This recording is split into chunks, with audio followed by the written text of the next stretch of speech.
আমরা এই মুহূর্তে আছি আসাদ গেটের সোনার বাংলা যে ফিলিং স্টেশন সেই ফিলিং স্টেশনে এবং এখানে কিন্তু সারাদিনের ন্যায় কিন্তু যে তেল দেওয়া হচ্ছে সেই তেলের কিছুটা ক্ষুদ্র ক্ষুদ্র অভিযোগ আমরা শুনতে পেয়েছি বাইকারদের থেকে এবং এই লাইনটি কিন্তু গিয়েছে প্রায় টাউন হল ছাড়িয়ে এবং ঈদগাহ মাঠ যে রয়েছে মোহাম্মদপুর সেই ঈদগাহ মাঠের কিছুটা আগে গিয়ে কিন্তু পৌঁছেছে প্রায় 3 থেকে 4 কিলো দূরে কিন্তু লাইনের দূরত্ব বেড়েছে।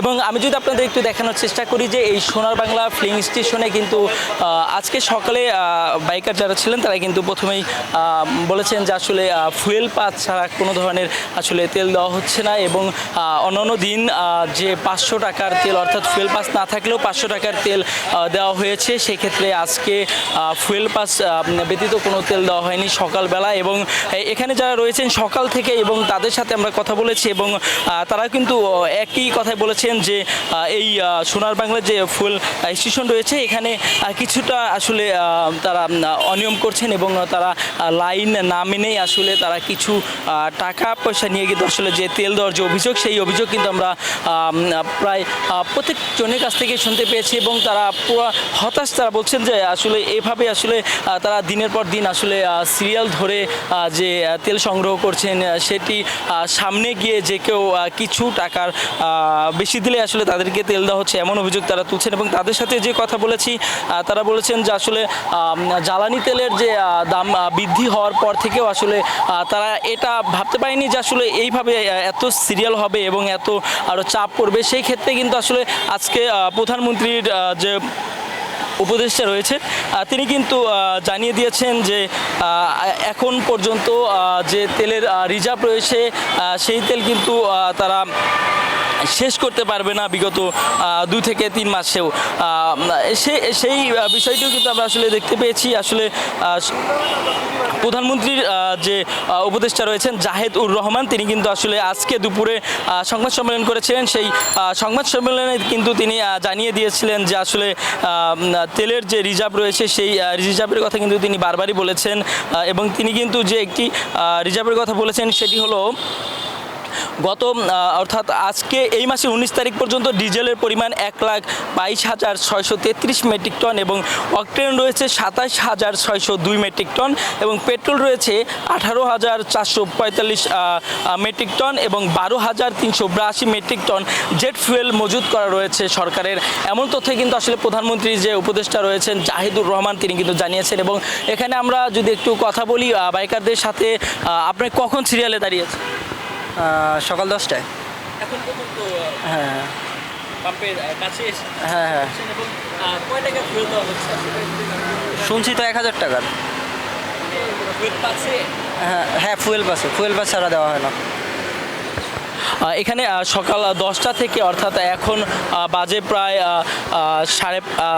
প্রায় 5টা বাজে এবং সেক্ষেত্রে আসলে প্রায় তারা যে দীর্ঘ একটি লাইন অর্থাৎ 7 ঘন্টা 6 ঘন্টা ধরে যে তারা দাঁড়িয়ে রয়েছেন এবং তাদের একটি যে প্রত্যাশা তারা বারবারই বলছেন যে এই সিরিয়াল যেন খুব দ্রুত সময়ের মধ্যে কমিয়ে আনা যায় সেই বিষয়টি নিয়ে আসলে তারা বারবারই বলেছেন এবং সরকারের কাছে তারা দাবি জানাচ্ছেন যে এই সিরিয়াল যেহেতু তেলের দাম বৃদ্ধি করা হয়েছে সেক্ষেত্রে তো আসলে সিরিয়াল কম থাকার কথা, সেই বিষয়টি কিন্তু তারা বারবারই বলেছেন। তো আমি যদি আরেকজনের সাথে একটু কথা বলি যে কখন সিরিয়ালে দাঁড়িয়েছেন? ভাই সিরিয়ালে দাঁড়াইছি 9:30, 9:30 সিরিয়ালে দাঁড়াইছি টাউন হলে। এখন পর্যন্ত এইখানে পাম্প পাই নাই। তো তেলের দাম বাড়ায় লাভ হলো কি ভাই বলেন?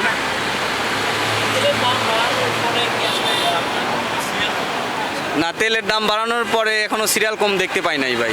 প্রায় 7.5 ঘন্টা সিরিয়ালে দাঁড়ায় এখনো পাম্প পাই নাই। আর প্রত্যেকটা পাম্পে যদি তেল দিত তাহলে তো এইরকম সংকটটা হইতো না। আসলে কত টাকার তেল দেওয়া হচ্ছে এখন যাদের ফুয়েল পাস আছে তাদের জন্য হচ্ছে 1200 টাকা আর যাদের ফুয়েল পাস নাই তাদের জন্য 500 টাকা। এই পর্যন্ত আছি, খুবই কষ্টে আছি ভাই। সকাল 9:30টায় দাঁড়াইছি এখনো পাম্প পাইনি, দেখতেছেন তো ভাই। আমার আর বলার ভাষা নেই, ভাষা হলো একটাই যে সকালবেলায় একসাথে সিরিয়ালে দাঁড়াইছি, দাঁড়ানোর পরে এখনও পর্যন্ত তেল পাইনি, তাহলে তেলের দাম বাড়ায় লাভটা কি? ধন্যবাদ। তো আপনারা দেখতে পাচ্ছেন যে আসলে এই আসাদ গেটের যে সোনার বাংলা ফিলিং স্টেশন রয়েছে সেই ফিলিং স্টেশনের আসলে চিত্র এই মেন রোড যে রয়েছে সেই মেন রোডের চিত্র এটি, এবং এর পাশে যে আসাদ গেট টু মোহাম্মদপুরের যে রোডটি রয়েছে সেই রোডেও কিন্তু লম্বা একটি সারি রয়েছে। সেই সারিতে কিন্তু আসলে আমরা দেখতে পাচ্ছি যে প্রায় 4 থেকে 5 কিলোমিটার দূরত্ব কিন্তু রয়েছেন, এবং তারা কিন্তু এভাবেই আসলে প্রতি দিনের ন্যায় কিন্তু আজকেও তারা এভাবে আসলে তেল সংগ্রহ করছেন। কিন্তু এরই মাঝে কিছু কিছু প্রশ্ন এসেছে যে যারা বাইকার রয়েছেন তারা বলছেন যে আসলে তেলের দাম বৃদ্ধি হওয়ার পরে চাপ আরও অর্থাৎ বেড়েছে, যেখানে কমার কথা ছিল সেই ক্ষেত্রে কিন্তু আরও বাড়ানো হয়েছে, এবং তারা খুবই হতাশ যে আসলে এখানে বাণিজ্য মন্ত্রী যে রয়েছেন তিনি কিন্তু বলেছেন যে আসলে দেশে প্রচুর পরিমাণে আসলে পর্যাপ্ত যে তেল মজুত করা রয়েছে সেই কথাটি নিয়ে তারা আসলে হাস্যোজ্জ্বল করছেন যে আসলে তেল মজুত থাকলে কেন এত সিরিয়ালে ধরতে হচ্ছে এবং কেনই বা মাঝে মধ্যে তেল শেষ হয়ে যাচ্ছে। তো আমরা আরেকজনের সাথে একটু কথা বলবো যে আসলে আপনি কখন এসে দাঁড়িয়েছেন এই লাইনে? আমি 10টায় দাঁড়িয়েছি, 10টায়, রাত্রি 10টা, সকাল 10টায়, হ্যাঁ আরও ঘন্টাখানিক লাগবে হয়তো। আসলে এই প্রতিদিন কি আসলে এই সিরিয়ালে দাঁড়ানো সম্ভব? সম্ভব না তো, কী করবেন, বাধ্য হয়ে করতেছি, মানে তেলের জন্য প্রয়োজনে করতেছি। তো আপনারা দেখতে পাচ্ছেন যে আসলে এই সোনার বাংলা এবং তালুকদার আসাদ গেটে যে দুইটি পাম্প রয়েছে সেই পাম্পে দুইটি পাম্পেরই প্রায় একই চিত্র আমরা দেখতে পাচ্ছি যে বিশাল একটি লম্বা সিরিয়াল দাঁড়িয়ে রয়েছে, এবং সকাল থেকে অর্থাৎ 10টা থেকে এখন পর্যন্ত অনেকে এই সিরিয়ালে রয়েছেন, তারা কিন্তু তেল পায়নি, অর্থাৎ তারা এখন পর্যন্ত সিরিয়ালে রয়েছেন।